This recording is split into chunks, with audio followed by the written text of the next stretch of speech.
We spent quite a bit of time over the last couple of nights laying out the case against Merrick Garland, the Attorney General. It sure seems like, well, somebody's lying in this scenario. It's either the Attorney General or it could be the U.S. Attorney from Delaware, although they have the same story. So if one of them's lying, they both are.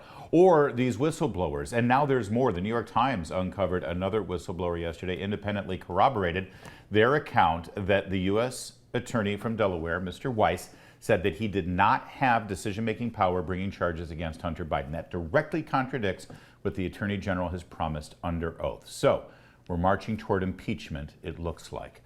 Let's get to Representative Ralph Norman. He's out of South Carolina, and he joins us now. Thank you for joining us, Congressman. My pleasure. Thank you, Larry. Do you think that the case is there to bring impeachment charges against Merrick Garland based on what you know, what we all know now? You know, Larry, what's pretty apparent, the train's coming off the tracks with the Biden administration and what they are doing with weaponizing the Department of Justice. In the case of Merrick Garland, the overriding issue is why is he not eager to investigate this dating back in the Hunter Biden case to 2014? And they've had the 2017 and 18 charges about not paying the tax, but why is he not leading this? Now you've got David Weiss saying he didn't have the authority, and Merrick Garland said he did, and somebody is not telling the truth. Right. And the buck stops with Merrick Garland. And so, yes, I think the more we find out, the more we will see that when you have special FBI witnesses that come forward, when you have one of the assistant special agents in charge, Miss Holly, and Gary Shapley and others, that whistleblowers that claim that opposite what Merrick Garland is saying, that this decision to delay Hunter Biden was purely politics. Right. And the question is, can any other American, if your name wasn't Biden, get by with this? Maybe Clinton, maybe Obama, but can anybody else get by with this? And the answer is no. Yeah. And I know that a lot of people are focusing on the contradictory statements that Merrick Garland appears to have made under oath in testifying to Congress. But what's important here is what those contradictory statements were about. They were about the potential obstruction of justice in investigating the president's son. That's as you said, that really is the overriding issue, is that we've got palpable crimes here. And it appears, if we're to believe this plea agreement that they floated last week, that Hunter Biden is going to walk away without ever seeing one day in jail for doing things that I wouldn't even dream of doing. It's not even a slap on the wrist, Larry. The pretrial diversion that he entered, it's going to be expunged from his record. Yeah. On the gun charge alone, that carries a 10-year sentence. A known drug dealer carrying a gun. The taxes, unpaid taxes dating back to 2017 and 18. That carries sentences, and he's getting a slap on the wrist. And people know this. The fix is in for the American people. And again, Joe Biden his family is a crime syndicate. Look at the 20 LLCs that were set up. Right, money the was shell diverted. corporations, yeah, to hide money. Where's Merrick Garland asking where the money came from? Well, forget the fact that he didn't pay taxes. That's the point. When you just said, this is when everyone says, oh, there's two tiers of justice, you're right. And it is so debilitating to the American people to think that our Justice Department has been so politically corrupted. That's where you can step in. That's where the House Republican majority can step in and say, no. There aren't two tiers of justice, and people like Merrick Garland, and yes, even the President of the United States, they have to pay a price here. So what do you think the timeline might be in terms of, at the very least, moving toward articles of impeachment for Merrick Garland? I know you don't want to get ahead of your skis there, but what's this look like? Here's the encouraging thing that I would tell your viewers. One, under the Pelosi regime, where were the hearings? Again, this just didn't start yesterday. The Republicans have been in charge since January. Hearings are being held. Evidence is being presented. And I think as time goes on, the more evidence, and James Comer's done a good job, he and his committee, Jim Jordan's done a great job.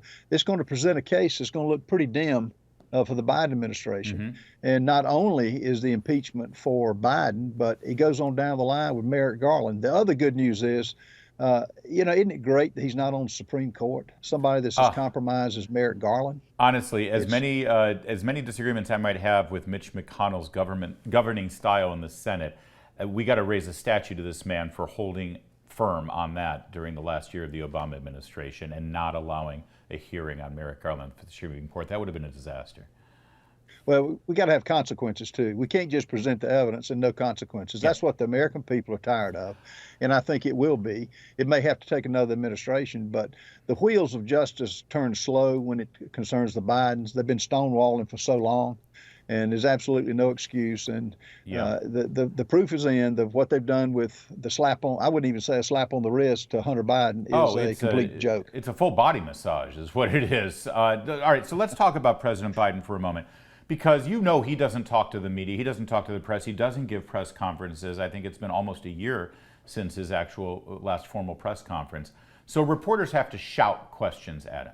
Now, in the last 2 weeks, we have learned that the FBI had an informant that said that they had offered $10 million of bribes to the Biden family in exchange for national security policy decisions during the Obama administration benefiting this company in Ukraine. We've learned about these text messages that Hunter Biden sent out claiming that his father was sitting right next to him. Watch what happened earlier today at the White House when a reporter asked about it. Your son's Chinese shakedown text message. Were you sitting there? Were you involved? No, I wasn't, and I don't. Were you? No. Wow. He seems kind of angry there, screaming at a reporter. Does that sound like somebody who's, doesn't have anything to hide? Well, he's gotten by with this ever since really he's been in office, claiming, he stands by his son did nothing wrong. Well, evidence proves otherwise, Mr. President. And the sad part, you would think he could play a rope-a-dope and just sound ignorant and not knowing anything, but he's been like that for so long. But now he's just incoherent. I guess he's just going to say no, no, no, but it's not going to work now. Yeah. We got people that are skilled at what they do. They're looking into it. And the tapes, look at the SARS, the suspicious activity reports that the Treasury issued. That's not a laughable matter. It's been ignored. And so the evidence is mounting. The wheels of justice are coming off with the Biden administration. You've seen how things work in Washington, D.C., and as this scandal continues to grow, and it's grown exponentially in the last 24 hours with all three networks covering it now, and as I mentioned, the New York Times corroborating much of what the whistleblowers have told us, they're going to try to play rope-a-dope. They're going to try to play defense and drag this out. The next move will be Merrick Garland saying, all right, this has risen to the level of special counsel. Do you think that's the right move to make? Does the special counsel need to step in? Because the way I look at it, that means the clock starts all over again on this. Nothing surprises me on what they do to delay, but I will tell you this, when you see the major news networks carrying something they should have advertised and had on their program years ago, one of two things. Either they're scared to death of what a candidate, Joe Biden, would look like when he opposes any of the Republican nominees. They're scared to death of that. He cannot stay in his basement during this next presidential cycle. But now the next question, how do you get him out and how do you get him to be coherent? You don't. So that's going to be an interesting $64 question. That is a sad state of affairs. You're talking about the President of the United States. Congressman Norman, we only have a minute left. I'd love to ask you about presidential politics because here we are, it's the end of June. Final 6 months of this year are going to be hot and heavy for the Republican nomination. And former President Trump's now making some indication that he might not participate in the first debate scheduled in August. Do you think that's a good idea? I never doubt. President Trump has used, debates to his advantage. He's great at it, but he ought to let the other candidates get in. I think if you talk to David Bossie, they're looking at those who have a certain percentage in the polls. But this first debate, I think, is important to showcase everybody. And I would hope that a number of candidates will be able to appear and make the case to the American people. We've got the most important election coming up. We cannot stand another 4 years of this corrupt administration that the Bidens have had. So hopefully he will, but he's leading in the polls. We'll see how it works out. All right, Congressman Ralph Norman, appreciate it. You have a great 4th of July weekend down in South Carolina. That's a great place to be to celebrate our independence. Thank you so much. There's more to come on O'Connor tonight. Keep it here. You're watching the Salem News Channel.